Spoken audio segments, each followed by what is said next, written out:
D, did you tell your story? Rejoignez la communauté des Digitailers et découvrez les histoires de spécialistes de l'ABCD du marketing digital.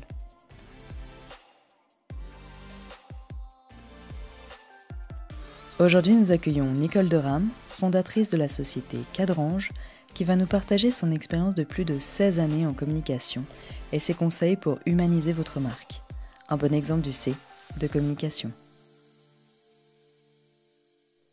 Aujourd'hui, nous avons le plaisir d'accueillir Nicole Derame, fondatrice de la société Cadrange, qui va nous partager son expérience en communication après un parcours professionnel atypique qui lui a notamment donné l'opportunité ces 16 dernières années de travailler dans une grande banque suisse.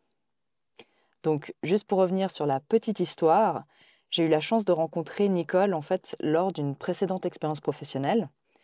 Elle a non seulement été ma collègue, mais surtout une mentor qui m'a prise sous son aile durant toute la durée de mon stage à l'époque. Et elle a toujours cru en moi, m'a toujours soutenue et aidée.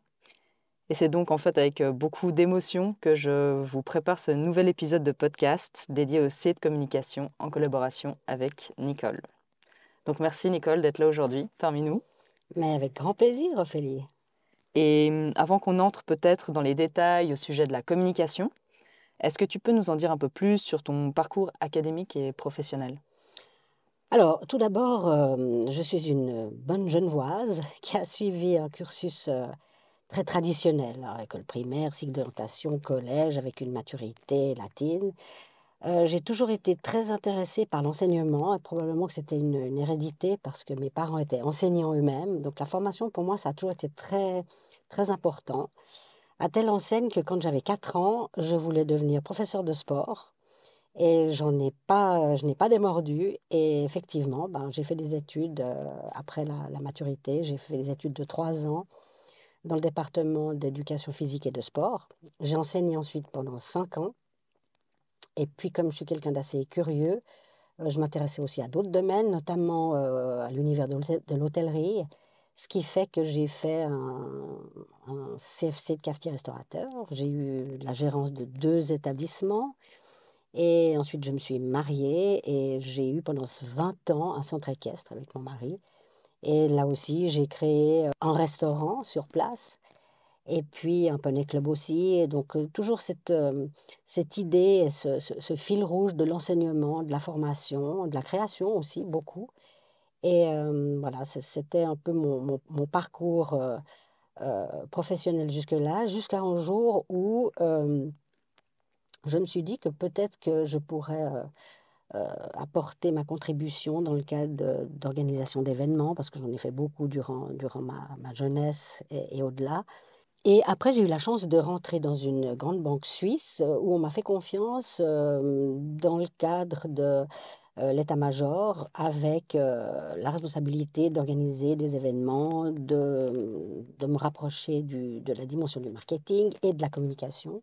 Et j'ai eu la chance d'évoluer pendant 16 ans dans ce cadre-là. Et j'ai développé vraiment un poste que j'ai pratiquement créé de toutes pièces, comme un tailleur de pierre, pour finalement faire rayonner la banque, ses projets, toutes les dimensions à l'interne qui étaient de belles valeurs, qui méritaient d'être développées, soutenues, et puis surtout de passer ces informations à des gens qui venaient à la banque sans connaître forcément ce que représentait cette banque-là. Donc voilà, c'est un parcours finalement qui m'a totalement passionnée ces 16 dernières années et qui m'a permis de développer, de rencontrer des collaborateurs, des collègues, dans un contexte bancaire, mais en développant beaucoup tout l'aspect humain qui en ressortait. Donc comme on l'a compris, tu as vraiment un parcours hyper varié, des expériences riches. Et qu'est-ce qui t'a le plus plu dans le domaine de la communication ? Pourquoi avoir choisi ce métier et finalement tu es resté 16 ans ? Alors, je crois que je suis quelqu'un, comme je disais, je suis quelqu'un qui est très curieux, je suis très passionnée, j'aime beaucoup le travail. Pour moi, le travail correspond à de la passion et je ne compte pas mon temps, ce qui fait que je me suis lancé vraiment corps et âme dans différents projets. Et puis, c'est toujours très agréable de voir que finalement, en s'investissant beaucoup, on a des résultats. Alors, on a eu des résultats comment? Puisqu'on parle de typiquement ces 16 dernières années au niveau de l'expérience, ce qui était intéressante, c'est la communication à l'interne, c'est-à-dire comment faire pour intéresser les collègues, les collaborateurs dans le cadre de différents projets qui, parallèlement, peuvent permettre de faire rayonner la banque. Et ça, c'était vraiment une expérience assez extraordinaire avec des résultats. Typiquement, je peux donner un exemple où on a créé un club de toutes pièces pour les collaborateurs, où les collaborateurs étaient eux-mêmes des membres du club, mais ils avaient une cotisation à payer annuellement. Donc, il fallait vraiment s'investir et leur prouver que ça valait la peine finalement de se rassembler pour une culture d'entreprise, pour avoir un esprit d'équipe, pour que soit tous bien fédérés les uns avec les autres. Mais par contre, il fallait les convaincre. Et c'est vrai que, comme je suis assez une locomotive, à vrai dire, j'aime assez convaincre. Et c'est vrai que quand on a des résultats avec des centaines de membres cotisants, partants pour une marque, de s'investir au-delà du business de tous les jours, je pense que c'est un joli succès. Donc voilà, c'était cette recherche de comment on peut fédérer des collègues à travers une marque avec un univers qui est peut-être moins sexy qu'un autre, puisque je veux parler ici de l'univers bancaire. Justement, en fait, moi, j'ai eu la chance de connaître ce club et vraiment, je pense que ça représente mes plus beaux souvenirs en entreprise. Pour les entreprises qui nous écoutent et qui sont potentiellement intéressées en fait à en savoir plus, est-ce que tu peux me donner peut-être quelques exemples de projets, d'événements, d'initiatives qui ont été mis en place en fait dans le cadre de cette communauté en fait? Alors, il y en a un qui me revient forcément en tête, et pas des moindres, parce qu'on a réussi à avoir Roger Federer pour Ça, j'ai pas connu par pour contre. ouais, alors là, tu manqué et c'est vrai que c'était de la folie. Mais par contre, voilà, il y avait beaucoup d'audace aussi, c'était l'idée. Alors, qu'est-ce qu'on peut faire pour des collègues? Alors, c'était l'époque où, enfin, ça l'est toujours d'ailleurs, où Roger Federer était vraiment, un ambassadeur incroyable, au niveau du tennis, du sport, mais même en tant qu'être humain. Et le fait d'avoir pu l'avoir et que les collègues ont pu le rencontrer. On a fait une interview. Il était d'accord de faire des autographes et tout, mais c'était très facile de l'aborder. C'était vraiment, je pense, une expérience extraordinaire. Donc ça, c'est la plus importante. Sinon, on a, oui, avec la collaboration d'un vigneron genevois, on a participé à la culture d'un vin pendant plusieurs saisons et puis les collègues ont pu venir même avec les familles sur la vigne. C'était des expériences extraordinaires, des souvenirs extraordinaires. D'ailleurs, on a eu un cru, le cru du club. Ensuite, on a pu le déguster, on a mis le vin en bouteille, on a étiqueté. Enfin, c'était vraiment extraordinaire. Donc, si on a un peu d'idées, on est un peu créatif, on arrive à trouver des choses qui finalement plaisent aux gens et puis les sortent d'une espèce d'habitude dans le cadre d'un travail quotidien, parce qu'il y a toujours ce côté, voilà, on fait autre chose, on est ensemble, et puis forcément, il y a des répercussions au niveau du travail, Mhm. avec déjà l'augmentation d'un réseau, le fait de rencontrer des gens avec qui on va bien s'entendre, avec qui on va pouvoir mieux travailler, avec lesquels on va pouvoir peut-être faire du ski ou je ne sais, ou aller courir ensemble. Mais voilà, c'est l'idée d'aller au-delà de ce qu'on a l'habitude de faire tous les jours dans une grande entreprise, et puis surtout de, de se regrouper, parce que c'est clair qu'on est bien meilleur à plusieurs. Bah, c'est vrai que là, dans ce cadre précis, en fait, la communication interne a été utilisée notamment pour casser les silos entre les différentes divisions, faciliter les échanges interdivisionnels, etc., etc. Et c'est vrai que je trouve que c'est un superbe exemple, en plus ludique, Mhm, tout à fun. fait, tout à fait, tout à fait. Et puis la communication, oui, par le biais d'un site intranet Mhm. qui était quand même régulièrement mis à jour, parce qu'on sait qu'un site qui n'est pas actualisé meurt rapidement. Donc là, il y avait suffisamment de contenu et d'initiatives, et ce qui fait que voilà, ça donnait vraiment une vie, et ça participe à ce fameux développement de la culture d'entreprise qui est si importante. Mhm. Et quels sont les autres projets de communication sur lesquels tu as eu l'opportunité de travailler durant ta carrière ou même justement aujourd'hui dans ta nouvelle société Cadrange? Voilà, tout à fait. Donc, au niveau de mes expériences faites, ce qui était assez extraordinaire aussi, c'était de profiter de la plateforme bancaire pour y accueillir des expositions. Ce qui était intéressant, c'est de mettre en valeur des entreprises que tout un chacun connaît, en tout cas en tant que bon Genevois et voire au-delà. J'ai nommé l'aéroport de Genève, l'Orchestre de la Suisse romande, Carandache, les SIG, l'École d'horlogerie de Genève, la Maison de l'architecture, le Concours hippique international de Genève. C'est toutes ces associations, ces sociétés, ces entreprises que tout le monde connaît, mais dont on ne sait pas exactement quels sont leurs projets, quelle est vraiment leur histoire. Et là, on a fait une quinzaine d'expositions. Et les gens qui venaient à la banque, on retirait de l'argent pour avoir un rendez-vous clientèle, peu importe, visitaient l'exposition et repartaient avec une information supplémentaire. Donc, en quelque sorte, et c'est ça qui m'a beaucoup intéressé, qui a intéressé aussi beaucoup ma direction et également les clients et nos partenaires, c'était que, voilà, on était des passeurs d'informations. Et je pense que c'est une responsabilité qui est importante aussi au niveau d'une institution financière ou autre. Mhm. Et se positionner aussi en tant que partenaire local. Complètement. Il fait complètement partie de l'économie genevoise et suisse, clairement.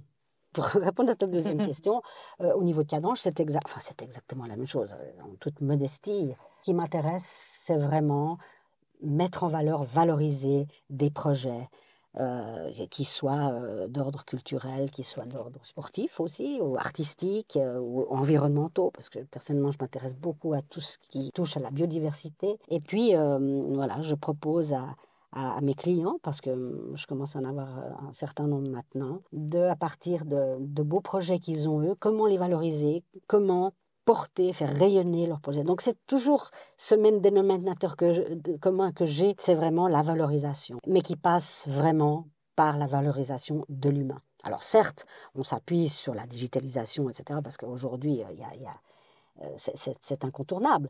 Mais je pense que moi, mon focus, c'est vraiment le contact avec l'humain, la personne. Ça, pour moi, c'est très important. Et je pense d'ailleurs, pour revenir sur ce que tu disais, l'une de tes autres grandes forces, selon moi, c'est que tu es capable de créer des ponts entre des entreprises, des industries qui, a priori, n'avaient rien en commun. Et en fait, en partageant leur histoire, parfois commune, en fait, tu vas trouver l'essence même, le point commun, et tu vas réussir en fait à les valoriser, les deux en même temps, parce qu'ensemble, on va plus loin, en fait. Et ça, je trouve que c'est hyper intéressant, en fait, ta façon d'utiliser la communication en créant des ponts pour valoriser des acteurs a priori différents. Tout à fait. Et puis, j'ai un exemple par rapport à ce que tu dis, peut-être tu t'en souviens d'ailleurs, c'est qu'on a fait justement une exposition sur le concours hippique international de Genève. Et l'idée, effectivement, c'était pas évident de marier l'école d'horlogerie et le concours hippique. Et puis l'idée, c'est qu'on a fait une bande dessinée qui finalement retraçait certains domaines qu'on pouvait imaginer qui pouvaient se ressembler. Typiquement, le cavalier et le cheval pour le mouvement, pour la montre. On peut avoir la décoration, parce que c'est vrai que le concours hippique a toujours une piste indoor à Palexpo qui est incroyablement bien décorée. Donc là, on pouvait faire le pont, sans jeu de mots, le pont avec l'horlogerie. On pouvait faire le pont avec la décoration sur le cadran de montre. Le temps, bien évidemment, représenté par les aiguilles.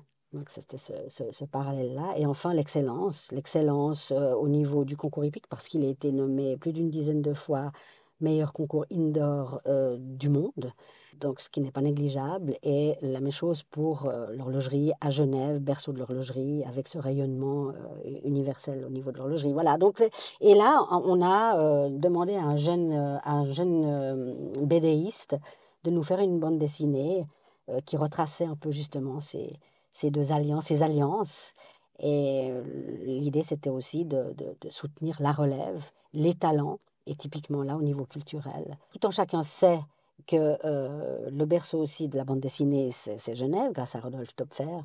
Donc c'était intéressant finalement, comme tu disais tout à l'heure, de mettre en relation, en réseau, toutes ces personnes qui en définitive, ne se seraient peut-être jamais rencontrés, n'auraient peut-être jamais échangé s'il n'y avait pas eu cette plateforme-là. Voilà, c'est aussi une des choses pour moi qui est très importante, c'est de mettre les gens en relation. C'est vraiment que comme ça que on peut avancer quelque part et avoir du plaisir et d'augmenter ses connaissances. Et ce que je trouve aussi extrêmement intéressant en fait avec ton profil, c'est que tu as un parcours dual en communication, c'est-à-dire que tu as travaillé en communication au sein des entreprises et aujourd'hui tu accompagnes les entreprises dans leurs projets de communication. Quel est donc selon toi le rôle de la communication? Au-delà du rôle et de l'importance de la communication au sein d'une entreprise, qui se traduit par le développement de la culture d'entreprise, de l'esprit d'équipe, de la collaboration à travers des projets, des initiatives de toutes sortes, mais des initiatives très importantes parce qu'elles sont fédératrices. C'est à la fois un défi, puis un travail de vraiment longue haleine. Et je pense qu'aujourd'hui, ce qui est intéressant, c'est de voir qu'il y a une inversion entre la communication qui se fait top-down et la communication qui se fait bottom-up, comme on dit, hein. Donc maintenant, je pense que de plus en plus, c'est intéressant d'avoir la voix du collaborateur. On s'en inquiète beaucoup plus, on veut beaucoup savoir ce qui lui importe à lui et ne pas lui imposer finalement une communication qui viendrait de la part des leaders et qui ne correspond peut-être pas forcément à ce que recherchent les collaborateurs. D'ailleurs, à ce propos, quand on sait que 20% de la communication par rapport à une information est manquante au fur et à mesure qu'on la transmet, eh bien, c'est vrai que la communication top-down, une fois qu'elle est dans le down, mais encore une fois, le down, hein, c'est totalement abstrait, bah, il reste peut-être que les miettes. Personnellement, j'encourage vraiment une collaboration qui vient vraiment du moteur, c'est-à-dire des collaborateurs. Comme tu l'as dit, il y a de plus en plus de communication, mais comment définirais-tu peut-être une bonne communication et à l'inverse une mauvaise communication?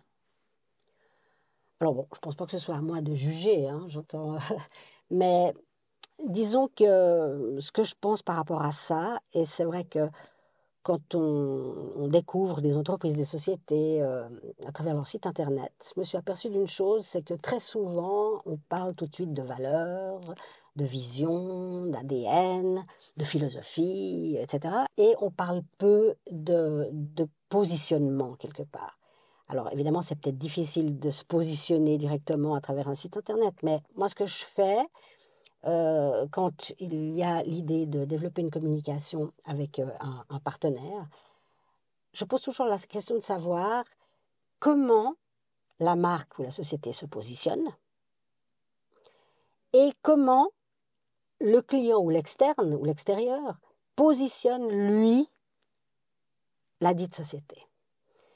Et ça, c'est très intéressant parce qu'à partir du moment où on fixe des objectifs, on se voit comme si on a cette image-là. Mais est-ce que cette image-là est la même que l'image que reflète la dite entreprise aux yeux du client, du prospect ou de l'externe? Et ça, je pense qu'il y a un travail vraiment à faire à ce niveau-là, au niveau du positionnement, pour être vraiment sûr de ce qu'on veut. Jamais vraiment sûr, mais enfin, vraiment analyser quel est mon positionnement, où est-ce que j'aimerais me positionner par rapport à ma clientèle, et puis discuter, avoir la voix du client, ça, c'est très important. Oser leur demander ce qui va ou ce qui ne va pas. Même si les feedbacks sont négatifs, ils sont constructifs, pour autant qu'ils le soient constructifs, ça c'est important. Mais pour au final avoir un positionnement dit A de la marque qui soit égal au positionnement de B, c'est-à-dire l'extérieur, le client, etc. Et quand le A égale le B, ben, je pense qu'on peut commencer à développer une stratégie de communication à travers des initiatives, des soutiens, des engagements, des projets, des produits, pourquoi pas, hein.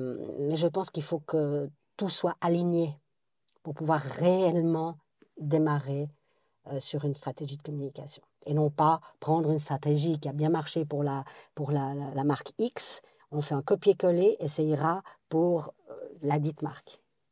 Je pense que ça va au-delà. Et qu'est-ce que tu recommandes justement aux entreprises dont l'image, le rayonnement qu'elles souhaitent avoir, donc le A, ne correspond pas en fait à comment elles sont perçues, donc le B? ben là, il y a tout un travail à faire, des questions à se poser, des analyses, la remise en question, le recul, prendre du recul. Et ça, évidemment, ça prend beaucoup de temps. Et c'est la raison pour laquelle certaines sociétés n'ont pas du tout le temps de s'occuper d'une communication ou d'une stratégie de communication, parce qu'effectivement, il faut accorder du temps, avoir aussi l'avis de ses collaborateurs, etc. Mais ça prend énormément de temps. Et comme le temps file à une vitesse grand V, c'est extrêmement difficile.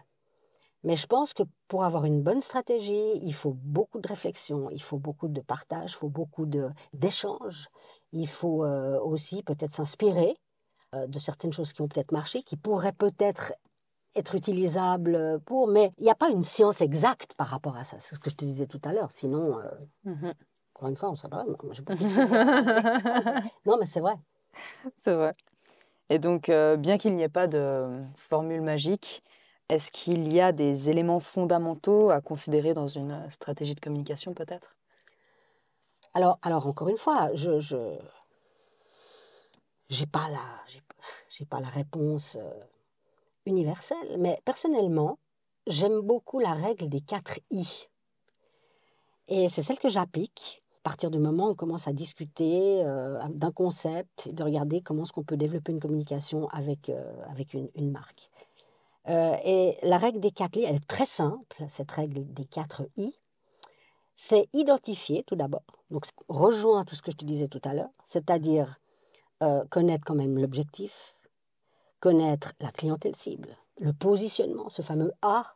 Et si A égale B, c'est encore mieux, la concurrence, le positionnement de la concurrence également, hein, les engagements, et puis le budget. Parce que la plupart du temps, ben, le nerf de la guerre, c'est quand même malgré tout le budget.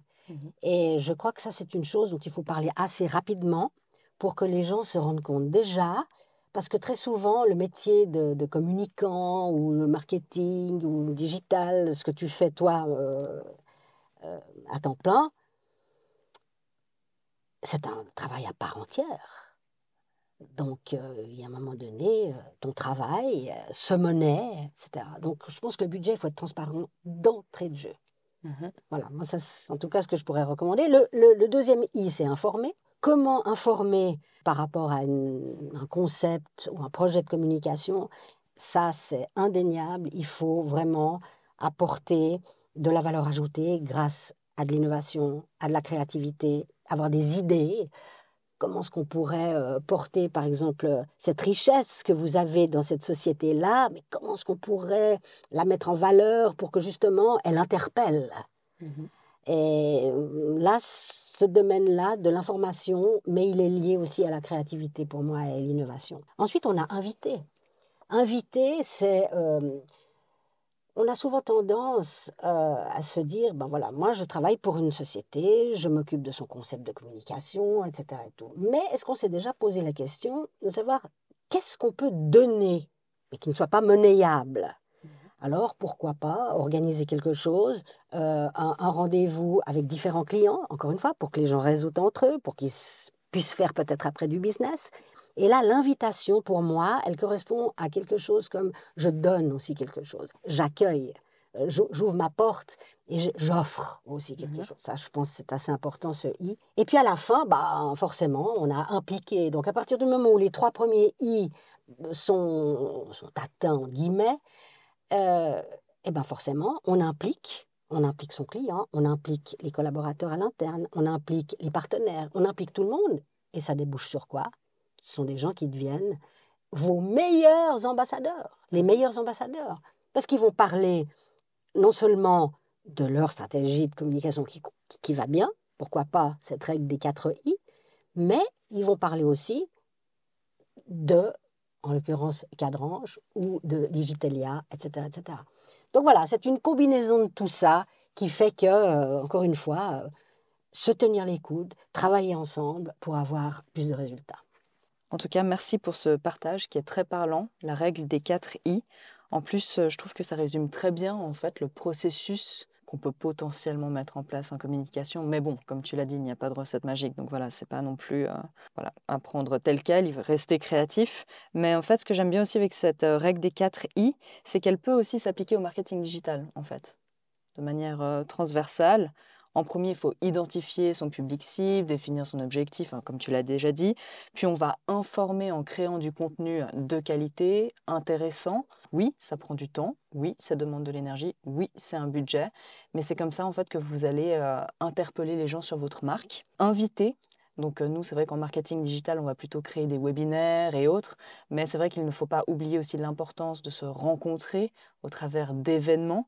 Après cela, on va créer une communauté qui sera impliquée et qui va interagir avec vous et qui, en fait, gentiment va vouloir travailler avec vous, en fait, tout simplement.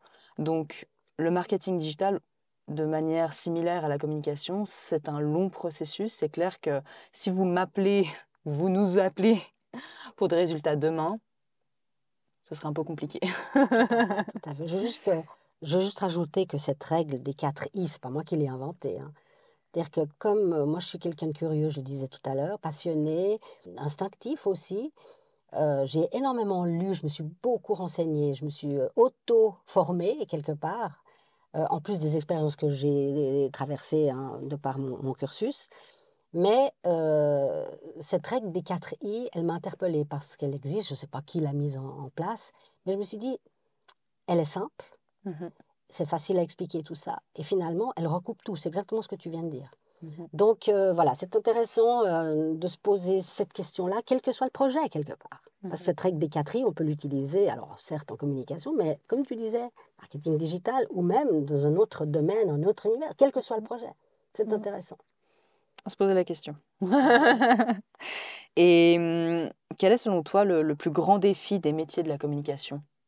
Peut-être aujourd'hui et comment ça a évolué avec le temps? Peut-être que c'était différent justement il y a 16 ans quand tu as commencé Alors, dans cette grande banque. moi, je dirais pour moi, il y a deux défis, mais qui finalement, encore une fois, se recoupent. C'est la gestion du temps, parce que comme on voit, tout va tellement vite au niveau de la communication, au niveau de l'informatique, au niveau des réseaux sociaux, au niveau de l'intelligence artificielle, de tout ce qu'on entend aujourd'hui, c'est galopant.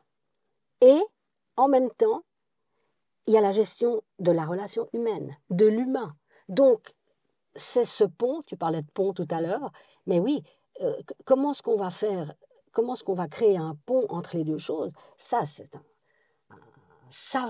savant mélange d'expérience, d'expertise, encore une fois, de créativité. Mais personnellement, je commence par la gestion de la relation humaine. Mhm, Encore une fois, j'ai dit, euh, ça prend beaucoup de temps, mais si vraiment on a envie d'un bon résultat, je crois qu'il faut pas lésiner sur le temps qu'on accorde à son client, à son partenaire, pour au final aboutir sur quelque chose qui convient à l'un comme à l'autre. mhm, Donc, c'est compliqué, mais ce pont, à mon avis, est constructible. mhm. Donc tu as beaucoup parlé de l'humain tout au travers de tes réponses. Oui. Et quels sont tes conseils pour humaniser une marque? Et je pense que c'est peut-être plus important que jamais en fait à l'heure du digital. Alors, ben, je peux te parler par expérience, hein. Typiquement, la relation qui se construit entre le détenteur de la marque ou son responsable ou bien l'équipe de communication avec qui on discute, parce que très souvent, il y a déjà une communication en place, mais ils ont envie de la développer différemment, etc. Donc, cette relation qui se construit vraiment, pierre après pierre, donc entre le représentant de la marque et le conseiller en communication. Donc pour ça, qu'est-ce qu'il faut? Bah, il faut avoir une transparence, vraiment. Il faut être en confiance aussi avec d'un côté comme de l'autre. Beaucoup d'écoute et d'empathie. Ne pas vouloir, et ça c'est quelque chose que j'ai expérimenté, pas vouloir forcément imposer le projet, mais bien écouter les attentes du représentant de la marque. Parce que souvent, on dit, ah, mais moi, je ferais ça serait bien, etc. Et tout, mais peut-être ça ne correspond pas et ça ne convient pas. Donc, il faut vraiment être très à l'écoute, analyser un maximum le tout, passer du temps agréable, parce que c'est toujours plus agréable d'avoir un meeting où il y a un peu d'humour, un peu de rire, et que ce soit très naturel quelque part. Moi, j'ai toujours eu un peu cette relation où, avec beaucoup de respect et de politesse, mais il y avait quand même, on brisait la glace. J'ai toujours essayé de briser la glace assez naturellement. Alors effectivement, avec peut-être une petite pointe d'humour ou autre, ou revenir sur une expérience qui a été fructueuse, peut-être une qui l'a pas été non plus. Donc être transparent. Et ça, c'est très important. En tout cas, je pense que tu as utilisé un mot important, conseiller. Et effectivement, je pense que cette personne doit être proche, mais aussi physiquement, même dans les bureaux d'une entreprise, en fait. Le conseiller en communication ou la conseillère en communication doit être assez proche, en fait, Bien de la sûr. personne qu'elle doit Bien accompagner. sûr. Et d'ailleurs, on l'a vu avec la pandémie qu'on a traversée, les gens étaient sevrés de tout ça. À partir du moment où les gens ont pu de nouveau se parler, se voir en direct et tout, ben, les gens étaient heureux, les gens étaient souriants. Et c'est peut-être bien d'avoir eu cette expérience-là pour se rendre compte à quel point c'est important de pouvoir se parler en face. Alors évidemment, il y a des Zooms. On parlait de la gestion du temps. C'est vrai que c'est beaucoup plus pratique d'avoir un meeting à travers Zoom ou avoir un call, etc. Moi, j'essaie d'avoir un minimum d'emails parce qu'encore une fois, je trouve que c'est beaucoup mieux de se voir en direct. Alors, on a notre to-do list, on discute. Et je pense que, enfin, personnellement, moi, c'est vraiment dans ce sens-là que je veux me diriger. Parce que si on a la chance de pouvoir choisir, je pense que le contact, il est très important. Et puis de regarder les gens dans les yeux, ça, c'est très important. Parce qu'il y a des choses aussi qui passent. Et à ce moment-là, voilà, les choses se construisent et puis on ressort. Enfin, moi, je suis contente quand je ressors et que mon partenaire ou la société ou les personnes qui la représentent ont le sourire et me disent, ben, on se réjouit de vous revoir. Ça, c'est gagné. Ouais. Et donc, on disait avant, il n'y a pas de recette secrète, mais est-ce que tu as peut-être un mot de la fin à nous partager? Alors pour moi, la communication, c'est une dimension tellement vaste que je pense que tout un chacun peut trouver un chemin, une recette, des solutions, des initiatives, des projets pour satisfaire son client ou la marque pour laquelle il travaille. Personnellement, j'applique la recette suivante. Passion, curiosité, créativité, disponibilité, avec une pincée d'instinct. C'est très important, l'instinct aussi, le feeling. Et beaucoup de travail, beaucoup, beaucoup de travail. Et même si le projet prend beaucoup de temps, si son résultat final satisfait à la fois le conseiller et le représentant de la marque ou son équipe, eh bien, moi je conseille cette recette.